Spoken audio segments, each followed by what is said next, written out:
Ryan, thank you. An unhoused person in the hospital after getting stuck inside a trash truck in Sanford. News Center Maine's Drew Peters has more on the rescue from first responders and community leaders who are now highlighting the importance of providing support to people experiencing homelessness. Members of the Sanford Fire Department say the unhoused person was inside this dumpster next to the Sanford House of Pizza before they were unknowingly loaded into a trash truck. From the time of call to the time the first units made patient contact was less than a minute. When his crew arrived on scene, Assistant Fire Chief Rick Smith says first responders found the patient inside the portion of the truck where trash gets compacted. From there, they came up with a plan to extricate the victim and began patient care by climbing down into the garbage and started treating the patient. Realizing their injuries were too extensive, Smith says his emergency response crew was forced to hoist the patient out of the vehicle with the help of an engine ladder. It's a highly specialized type of rescue that involves highly technical training and a lot of specialized equipment. A kind of rescue Reverend Tim Higgins says becomes more common in the summer when unhoused people are pushed to find shelter from the sun. It's horrific, and it's a lifestyle that folks continue to do the best they can to get under cover at night. That's why Higgins says the free meals his staff provides every Wednesday at St. George's Episcopal Church are becoming as critical as ever. So yesterday we had 75 people here. A hot meal and safe space that allows Higgins and his volunteers to connect unhoused community members with a slew of other resources provided by nonprofits like It Takes a Village 207. Sanford Housing Authority come here on a regular basis. Haircuts are provided, so some hair salon folks haircutters will come. We now have wound dressing and wound care available. Addressing each need step by step with the hope it ultimately puts them in a position to get off the streets.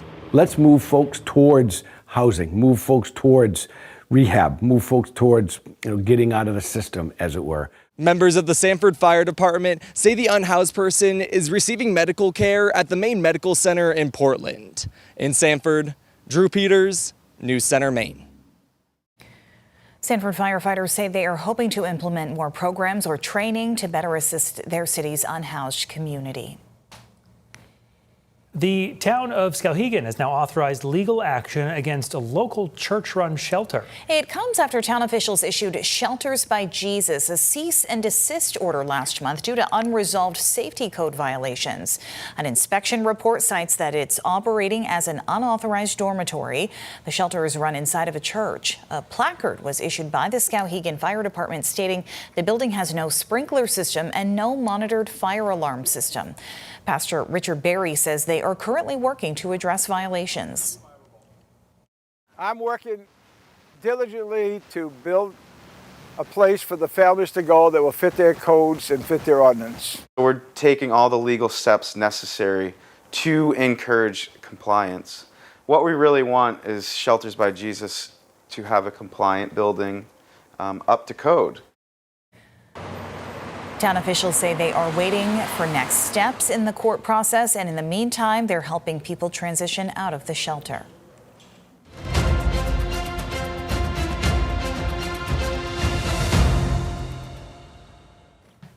Well, there were 3 races from the June 9th primary that went on to be recounted. One of those determined on Monday, 2 recounted today. Recounts have delayed results before, notably for elections in Maine's 2nd congressional district. News Center Maine's Christian Harsa brings us to the recounting room to tell us more about the process.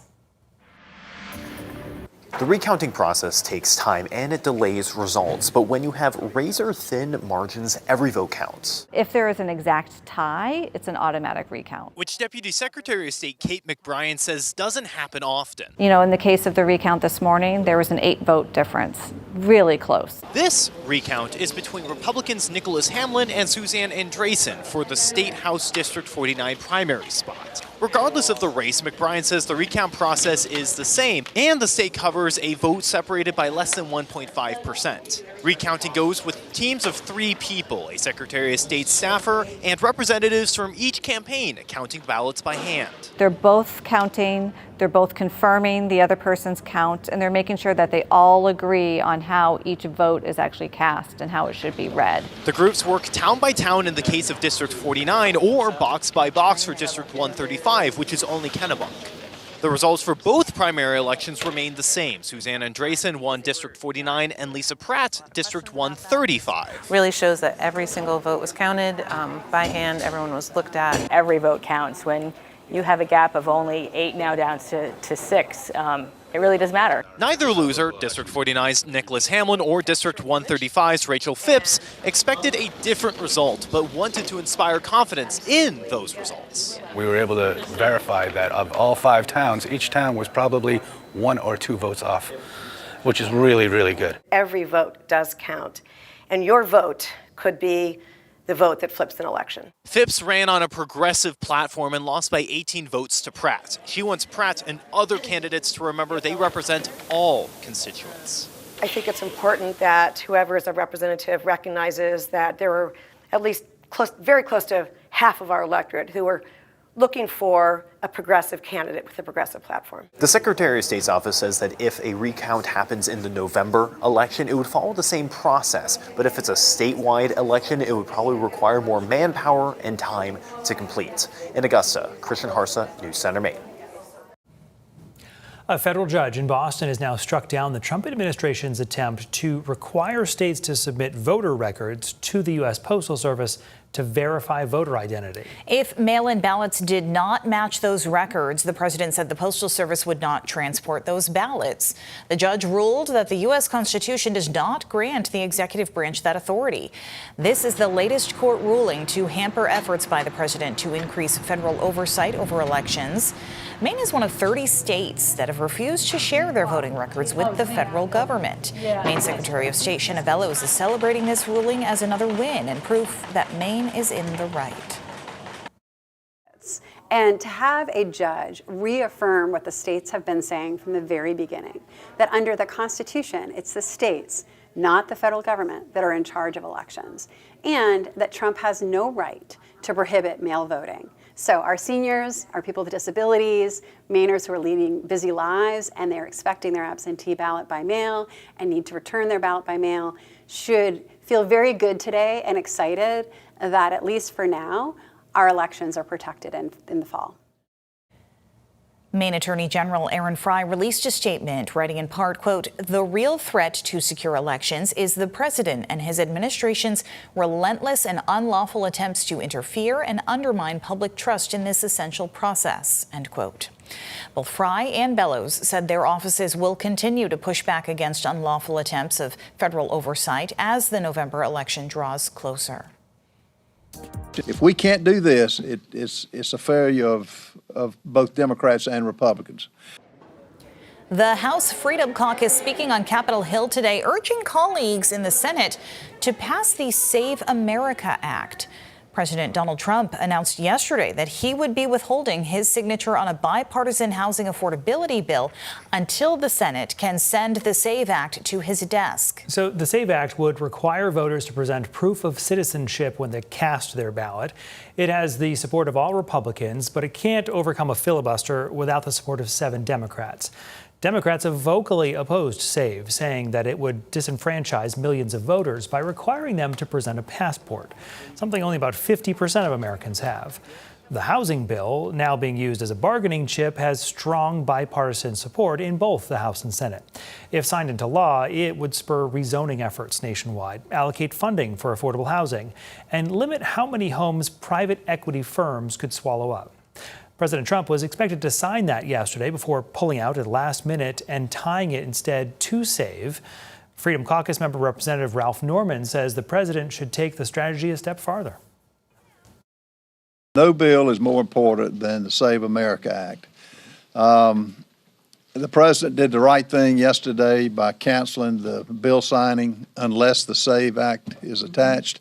I personally think we should not have any more legislation until the Senate comes back in session. As of right now, no Senate Democrats have indicated that they'll be supporting the SAVE Act. House Speaker Mike Johnson telling media yesterday that he is looking to include SAVE provisions in budget reconciliation, which would bypass the Senate filibuster. Democratic U.S. Senate candidate Graham Platner today proposing what he called a corruption crackdown agenda for Washington. Phil Hirschkorn joins us now from the newsroom with the details on this. Hi, Phil. Hi, Amanda and Brian. Platner bases some of his reform ideas on, at best, unproven allegations about his opponent, Republican Senator Susan Collins. But Team Collins was ready today with a rapid response. Since he won the Democratic primary 2 weeks ago, Graham Platner has been making a sensational allegation, repeated Thursday in the plaza outside Senator Susan Collins' Portland office. We must pass the Collins rule.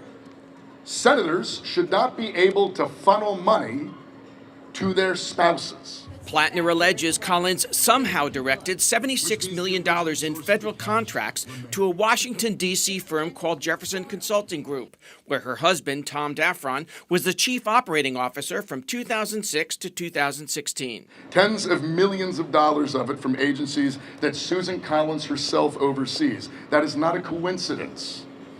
That is a senator using her office to enrich her own household. It never happened. It's not true.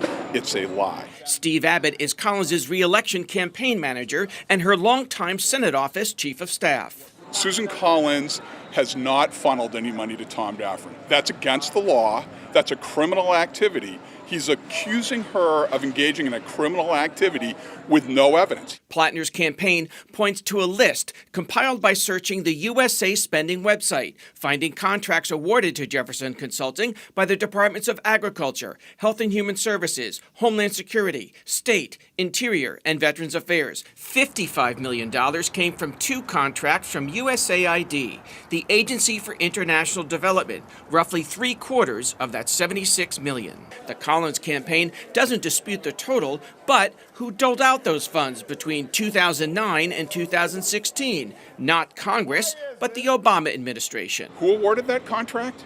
Barack Obama. So there's your other co-conspirator. This is absurd. This is a joke.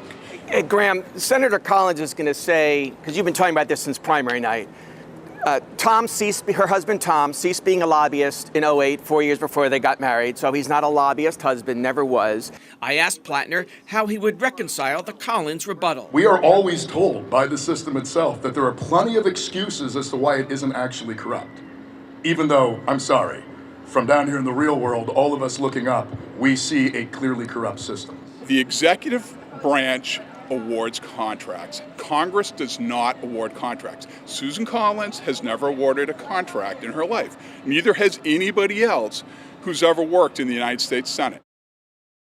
Now, beyond this dispute, Platner's other anti-corruption proposals would ban members of Congress and their spouses from buying and selling stocks, and ban former members of Congress from becoming Capitol Hill lobbyists ever, or retired Pentagon officials from becoming defense industry lobbyists ever. Platner would also require presidents to place all of their financial assets in a blind trust, a common practice before President Trump. Amanda and Brian, back to you. Phil Hirschkorn live in our newsroom tonight. Phil, thank you.